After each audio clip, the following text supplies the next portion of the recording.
சூர்யா அண்ணா அரசியலுக்கு வர்றதுக்கு முழு தகுதியும் இருக்குது. ஆனால் விஜய் அவர்கள் அரசியலுக்கு வர்றதுக்கு என்ன தகுதி இருக்குது அவருக்கு அப்படின்னு நம்ம கேட்கல.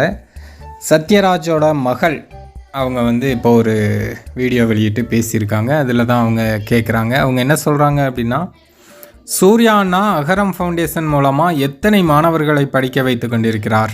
விஜய் சார் என்ன பண்ணினார்? சூர்யா அண்ணா அரசியலுக்கு வருவதற்கான முழு தகுதியும் இருக்குது. விஜய் சாருக்கு என்ன தகுதி இருக்குது? அரசியலுக்கு வந்த விஜய் பாராட்டும்படியான திட்டங்கள் ஏதாவது அறிவித்தாரா?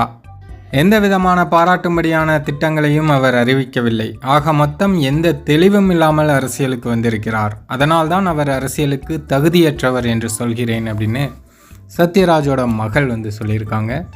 அந்த விஷயங்கள் தான் இப்போது சோசியல் மீடியாக்களில் விவாத பொருளாக மாறி இருக்கு. சத்யராஜ் மகள் சொன்னது சரிதானா? விஜய் அரசியலுக்கு தகுதியற்றவரா? இது பற்றி நீங்கள் என்ன நினைக்கிறீங்களோ அதை கமெண்ட்டில் சொல்லுங்கள்.